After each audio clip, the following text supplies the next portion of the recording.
کی حدیث میں ہم نے ایک جملہ پڑھا تھا آخر میں کہ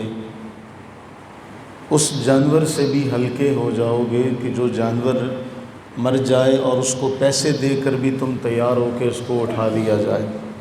اسی سے ملتی ہوئی ایک روایت جو آج ہم نے پڑھنی ہے، حضرت سیدنا ابو ہریرہ رضی اللہ تعالیٰ عنہ بیان کرتے ہیں کہ رسول اللہ صلی اللہ علیہ وآلہ وسلم نے ارشاد فرمایا، ما من قوم یقومون من مجلس لا یذکرون اللہ فیہ الا قاموا عن مثل جیفۃ حمار وکان لہم حسرہ او کما قال۔ فرمایا کچھ لوگ جمع ہوں کہیں بھی، کسی بھی مجلس میں، کہیں چند لوگ اکٹھے ہوئے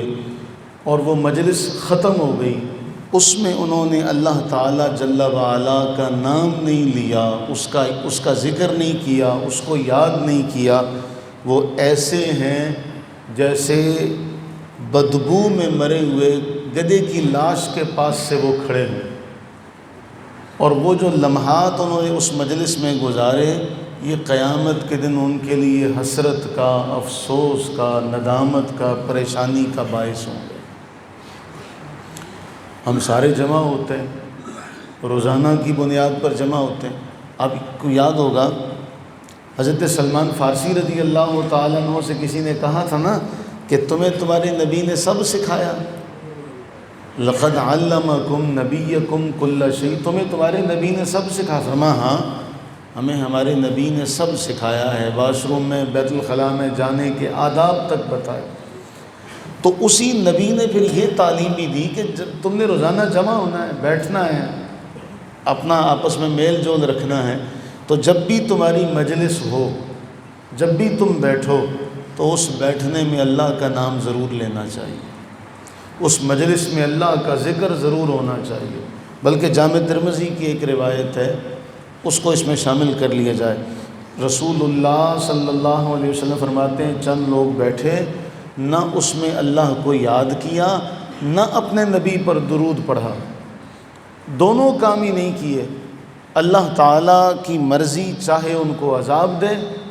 چاہے ان کو بخش دے، یہ جو لمحات ہوں گے نا، جتنی دیر بھی انہوں نے گزارے، یہ قیامت میں پریشانی کا، حسرت کا، ندامت کا، شرمندگی کا ذریعہ ہوں۔ تو ہم اس بات کا اپنے اوپر لازم کر لیں کہ بیٹھنا ہے، جس مجلس میں، جس محفل میں بیٹھنا ہے، جب بھی موقع ملے گا اللہ کا ذکر ضرور کیا جائے گا، اور اس کے محبوب صلی اللہ علیہ وسلم کا ذکر بھی ضرور کیا جائے گا۔ ایک بات یہاں بہت اہم ہے، آپ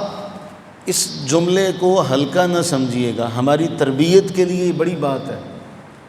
جس طریقے سے آپ کھانا کھانے بیٹھیں اور آپ کے سامنے کچا پیاز ہو، کوئی لہسن وغیرہ ہو، تو آپ وہ کھانے کے بعد فوری اللہ کا نام لے لیں گے، اللہ کا ذکر کرنے، اللہ کی ذکر کی مجلس میں چلے جائیں گے۔ آپ کو ہوگا کہ یار میرے منہ سے بو آ رہی ہے۔ اسی طرح اگر آپ میں سے کوئی، اللہ تعالیٰ اپنی رحمت کا صدقہ اس قسم کی ہم سب کو بلاؤں سے، وباؤں سے محفوظ رکھے، اگر کوئی بندہ سگریٹ پیتا ہے، اس نے سگریٹ پیا ہے، اس کے منہ سے اسمیل آ رہی ہے، بو آ رہی ہے، تو کیا وہ اسی طرح اللہ کا نام لے سکتا ہے، ذکر کرے گا؟ اسے ہوگا کہ نہیں، میں کلی کروں۔ تو جس طریقے سے یہ ظاہری طور پہ ہم خیال کرتے ہیں اپنی زبان کا، اپنی غذا کا، تو روحانی طور پہ بھی جہاں بیٹھیں گے وہاں اگر ہم نے چغلیاں کی ہوں گی، غیبت کی ہوگی، جھوٹ بولا ہوگا، تو ہمیں یہ بھی احساس ہوگا کہ بھائی اسی زبان سے میں نے جھوٹ بھی بولا، میں نے اس سے اللہ کا ذکر بھی کرنا ہے، میں نے اس سے تہمت بھی لگائی ہے، میں نے کسی کی چغلی بھی کی ہے، میں نے بہتان بازی بھی کی ہے، میں نے اس زبان سے اب اللہ کا ذکر بھی کرنا ہے، میں کیسے کروں گا؟ تو ہو سکتا ہے کہ جب ہم یہ بات اپنے اوپر لازم کر لیں کہ ہم نے اللہ کا ذکر کرنا ہے، اس مجلس میں نبی علیہ السلام پر درود پڑھنا ہے، تو اس برکت سے ہو سکتا ہے ہم ان گناہوں سے بھی بچ جائیں۔ اللہ تعالی ہم سب پر اپنی رحمتیں، برکتیں نازل فرمائے، آمین۔